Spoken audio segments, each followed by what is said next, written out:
chers fidèles téléspectateurs de la LCS, la rédaction vous revient comme tous les soirs avec l'invité de la rédaction. Et aujourd'hui, l'actualité oblige, nous avons sur ce plateau un syndicaliste. Il est le secrétaire général du syndicat autonome des enseignants du moyen et du secondaire et cadre unitaire des syndicats de l'enseignement dans le moyen secondaire, SAEMS, QSEMS. Il se nomme Mamadou Lamine Dianté, c'est notre invité. Bonsoir M. Dianté. Bonsoir M. Kamara. Voilà. J'en profite également pour saluer respectueusement vos téléspectatrices et téléspectateurs. Merci d'avoir répondu à notre invitation. Donc nous allons entrer dans le vif du sujet. L'actualité, c'est les résultats du baccalauréat édition 2014, des résultats qui sont vraiment catastrophiques. Votre première lecture en tant qu'enseignant? Oui, en tant qu'enseignant, on doit se désoler parce que je crois que le système éducatif doit développer la pédagogie de la réussite et non la pédagogie de l'échec. Et nous sommes habitués depuis un certain temps quand même à des échecs massifs aux examens de fin d'année. Nous savons toujours que le baccalauréat se tourne autour de 34% de réussite. Nous avons toujours dénoncé cela en disant que c'est la pédagogie de l'échec. Et pour cette année particulièrement, l'année scolaire s'étant déroulée relativement très bien. On ne peut pas s'attendre à des résultats à ce niveau et c'est pourquoi donc on ne peut que s'en désoler en tant qu'enseignant mais également en tant que syndicaliste. Chose paradoxale, l'année scolaire s'est déroulée normalement, en tout cas du moins dans le secteur du secondaire et du moyen, et bizarrement on se retrouve avec des résultats vraiment catastrophiques. Certains même disent à moins de 20% de réussite. Oui, c'est très surprenant. C'est très surprenant. D'habitude, on a très vite tendance à indexer les perturbations dues à des grèves d'enseignants. Mais je crois que cette année, l'opinion serait d'accord avec nous que nous avons fait l'effort sur nous de rester dans les classes malgré que les autorités n'ont rien fait pour qu'elle en soit ainsi. Mais c'est vrai qu'aujourd'hui, le Sénégalais lambda dit que c'est parce que les autorités n'ont pas de place dans les universités qu'elles ont fait exprès donc de bloquer les élèves au niveau du baccalauréat. Mais nous, en tant qu'acteurs, nous n'avons pas le droit d'avoir cette analyse sommaire. Nous sommes en train de réunir les éléments qui peuvent expliquer cette situation-là, mais d'ores et déjà, nous avons trouvé quelques-uns. Parmi ces éléments, nous avons d'abord identifié le niveau de difficulté des sujets. Et ça, c'est l'appréciation que les enseignants eux-mêmes ont fait des sujets qui ont été proposés aux élèves. C'est vrai que curieusement, le premier jour, les élèves qui étaient sortis avaient estimé que les sujets étaient abordables. Bizarrement, c'est ce qui est bizarre. Oui. Dès le premier jour, les élèves ils disent tous, voilà, c'était abordable, on a espoir, et finalement, ils se retrouvent... Oui, bon, ça c'est le réflexe de l'élève qui sort d'une classe d'examen. Il ne peut pas dire que bon, c'était très difficile. Ils ont toujours tendance à dire que bon, c'était abordable. Mais nous avons constaté, en y regardant de très près, que certains sujets ont été très mal formulés. En tout cas, c'est le moins que l'on puisse dire. Ou en tout cas, ils ont été formulés avec des pièges à l'intérieur que les élèves n'ont pas compris. Et cela a amené à dérouter certains élèves. C'est le cas du sujet d'histoire et géographie en série L2. Et là également, nous avons constaté que les barèmes ont été modifiés par rapport aux barèmes qui sont appliqués dans les classes pendant l'année scolaire.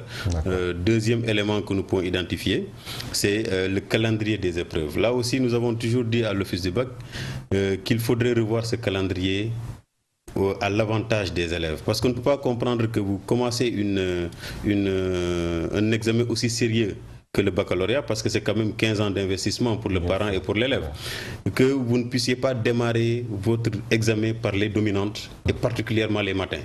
Mais nous avons toujours vu que, par exemple, en série L2, là où l'histoire et la géographie est une discipline à coefficient 6, c'est toujours programmé dans l'après-midi.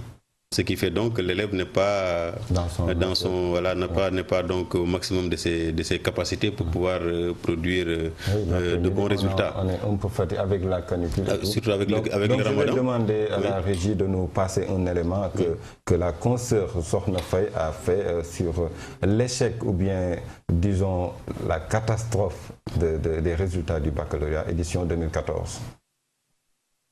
Les éditions sont en passe de devenir les plus mauvaises de l'histoire des examens du Sénégal. Il n'est pas insensé de deviner le mal des illustres de ce pays comme Souleymane Bachir Diagne, Cheikh Hamidou Kane, qui n'ont que trop alerté sans jamais être entendus. La majeure partie des candidats des centres d'examen à Dakar, Kaolack, Tambacounda, Kaffrine, Louga, Ziguinchor ont crié leur carte dès le premier tour. Ils n'ont eu aucune chance de décrocher le précieux sésame, même au second tour. C'est le même son de cloche à Tambacounda, où les résultats des centres de Thierno Souleymane Agne, Moriba Diakité et celui du lycée communal sont dramatiques. Les résultats du premier tour 2014 sont jugés catastrophiques sur toute l'étendue du territoire national. Il risque même d'entrer dans le registre restreint des éditions où le taux est en deçà des 20%. Au regard d'une année apaisée suite à la signature du protocole d'accord entre le gouvernement du Sénégal et le grand cadre des syndicats d'enseignants, ces résultats catastrophiques semblent avoir des explications autres que la traditionnelle perturbation. Selon certains observateurs du monde éducatif, s'agit-il réellement d'une baisse de niveau chez les étudiants? S'agit-il réellement d'une baisse de niveau chez les élèves? Et si on explorait d'autres explications et probabilités jusque-là tues? Parmi les raisons évoquées, au-delà d'une correction des épreuves du bac supposé bâclé, force est de constater le faible niveau des élèves et certes enseignants, mais ce n'est pas tout. Le drame des résultats du baccalauréat 2014 convoque un autre débat.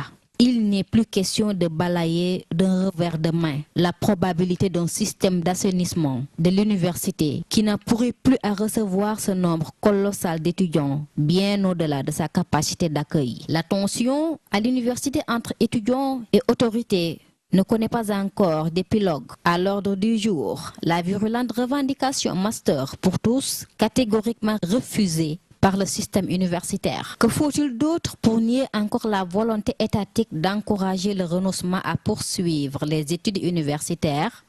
Du moins, le temps d'assainir l'université. Le taux de réussite concernant le baccalauréat 2014 est bien trop faible au premier tour. Le même scénario risque de prévaloir au deuxième tour.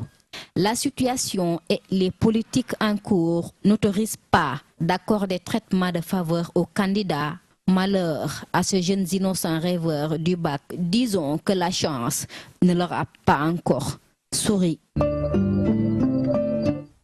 Voilà, c'est le triste constat de notre consoeur Sokhna Faye. Vraiment, c'est la triste réalité aussi, M. Dianté. C'est la catastrophe cette année. Et tout à l'heure, vous avez souligné que, en fait, on disait souvent que ce sont les enseignants qui choisissent les sujets. Et tout à l'heure, vous avez aussi pointé du doigt, je pense, ceux qui sont chargés vraiment de peaufiner les sujets. Oui, en fait, vous savez comment ça se passe. Si M. Dianté est dans les classes et tient des classes de terminale, au début de l'année, l'Office du bac choisit un certain nombre d'enseignants, leur envoie des lettres pour leur demander de faire des propositions de sujets. Alors donc, une dizaine de sujets dans chaque discipline sont proposés et envoyés à l'Office du bac qui met en place, sous l'égide d'un inspecteur général de l'éducation nationale, un jury, une petite commission de choix des sujets. Alors donc, ils choisissent parmi le lot des sujets, par exemple 3 ou 4 sujets, qu'ils soumettent maintenant à l'appréciation de l'inspecteur général de l'éducation, qui est le seul à savoir lequel de ces sujets va sortir. Et il peut arriver également qu'à la dernière minute, qu'il apporte des réajustements dans le sujet avant de les sortir, en termes de barème, en termes de reformulation des questions, etc. Ce qui fait donc que jusque-là, ceux qui étaient même dans la commission, qui sont encore des enseignants qui sont en activité, peuvent ne pas être comptables de ce qui a été fait. Mais en tout cas, je crois qu'à ce niveau, nous avons constaté, même dans l'épreuve d'anglais, dans certaines séries, qu'il y a eu des erreurs. Et il faudrait que les gens puissent reconnaître ça. Et c'est une grandeur de reconnaître qu'il y ait des erreurs et apporter des correctifs. Surtout que si ces erreurs-là sont fatales aux élèves. Bon, oui, les élèves, ce sont les grands perdants. Même s'il y a des erreurs à rectifier, ils ont déjà perdu l'année. C'est tout à fait. Tout à fait. Ils ont déjà perdu l'année et puis j'ai suivi un peu avec beaucoup d'intérêt le reportage d'une grande qualité de votre consoeur par rapport donc au link qu'on peut faire entre ces résultats-là et les conditions qu'il y a au niveau de l'université. Mais je crois que les autorités n'ont pas le droit de le faire, d'autant que certains vont avoir le baccalauréat, ils ne vont jamais demander à aller à l'université. Encore qu'on ne peut pas, après presque 52 ans ou 55 ans d'indépendance, continuer à se contenter de l'université de Dakar et de quelques universités régionales. Il faudrait donc que nous puissions travailler pour que le Sénégal puisse atteindre le taux d'étudiants, n'est-ce pas normal qu'un pays sous-développé a besoin pour émerger. Maintenant, je crois aussi l'autre élément qu'on peut avancer, c'est par rapport aux conditions de travail des examinateurs au baccalauréat. Vous savez, traditionnellement, le baccalauréat s'est déroulé sur 2 semaines, sur 15 jours au moins. C'est pourquoi toujours le BFM était programmé dans la deuxième quinzaine du mois de juillet. Mais depuis quelques années, l'Office du bac continue à s'entêter de maintenir les enseignants dans un délai étroit de 10 jours. Ok, d'accord. Et ça aussi, donner une centaine de copies ou 120 copies à un enseignant ou lui dire que demain vous devez rendre vos copies, c'est lui demander de corriger n'importe comment et ce n'est pas toujours à l'avantage des élèves. L'autre élément aussi qu'on peut verser dans l'analyse, c'est le fait que les conditions d'apprentissage dans les établissements publics, en tout cas, ne sont pas des meilleures, avec les effectifs plus que pléthoriques qui grèvent grandement le taux d'encadrement dont l'élève devait bénéficier pour être performant. L'autre élément surtout, et qui relève de l'entière responsabilité du ministère de l'Éducation, c'est la grève des professeurs de philosophie. Parce que dès le début de l'année, ces braves enseignants avaient déjà alerté pour dire qu'ils ont droit à une formation pédagogique au même titre que tous les autres enseignants. Ils se sont fait entendre, ils ont rencontré les autorités qui ont passé tout le temps à tergiverser au point qu'ils sont obligés d'engager une grève pendant une partie de l'année. Et cette grève-là également, les autorités du ministère de l'Éducation nationale l'avaient sous-estimée. Et je crois qu'aux grandes dames des élèves, on s'est rendu compte que cela a impacté grandement sur leur performance. Quand vous interrogez un peu les résultats faits par les élèves en philosophie, c'est la catastrophe. Et si l'élève est en classe de terminale L2 avec une dominante comme la philosophie, cela également pourrait aider à comprendre pourquoi les résultats sont aujourd'hui catastrophiques. Toujours est-il que, je crois qu'au sortir de cette session du baccalauréat, on aura quand même le courage de nous retrouver pour faire une analyse objective et froide, une évaluation correcte de la situation en vue d'apporter des remédiations nécessaires pour qu'on puisse reluire un peu l'image de notre système éducatif. Mais pour la toute dernière question, est-ce que vous n'avez pas un tout petit peur? Parce que vous êtes parents d'élèves, vous avez vos enfants dans le système éducatif. Est-ce que vous n'avez pas peur pour l'avenir de vos enfants? Et surtout, est-ce qu'il n'est pas temps de redorer vraiment le blason de notre système éducatif? Oui, je crois qu'en tant que citoyen sénégalais tout court, il y a de quoi avoir des craintes par rapport à l'avenir du système éducatif. Il faut qu'il y ait de grands efforts qui soient faits par les autorités d'abord, dans le recrutement, dans le mode de recrutement des enseignants. Il faut qu'il y ait de grands efforts qui soient faits dans le processus de formation, depuis la formation initiale jusqu'à la formation continue, pour que régulièrement que l'on remette à jour les connaissances. Il faudrait qu'il y ait des efforts qui soient faits en termes d'amélioration des conditions d'apprentissage de nos élèves. Aujourd'hui, des Sénégalais qui ont parfois de la peine à joindre les deux bouts sont obligés de prendre leurs enfants du public pour les emmener dans le privé simplement parce qu'ils trouvent que les conditions de travail de ces élèves-là ne sont pas des meilleures, avec des effectifs pléthoriques, avec des infrastructures plus que vétustes. Donc il va falloir que véritablement que nous puissions travailler à cela, mais également il faudrait qu'on réoriente le système éducatif dans sa globalité, parce qu'aujourd'hui c'est vrai que nous avons un système généraliste, mais il faudrait que de plus en plus qu'on puisse faire en sorte que l'élève qui sorte du système éducatif avec le brevet, l'élève qui sort du système éducatif avec le baccalauréat puisse pouvoir s'insérer dans le tissu socio-économique. Et ça, ce sont des réorientations. Je ne suis pas sûr que les seules assises de l'éducation, en tout cas dans le format où elles sont menées, pourraient permettre d'arriver à ces résultats-là. Mais toujours est-il qu'il y a de quoi craindre. Il va falloir que nous retroussions les manches pour donc apporter les correctifs nécessaires par rapport à notre système éducatif. Voilà donc le message est clair, retrousser les manches pour apporter des correctifs dans le système éducatif. C'est le message de Mamadou Lamine Dianté, qui est le secrétaire général du QCM, qui était l'invité de la rédaction de la LCS. Merci infiniment, M. Dianté, d'avoir répondu à notre invitation. Moi qui vous remercie.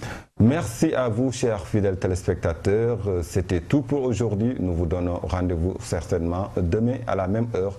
Passez une bonne fin de soirée.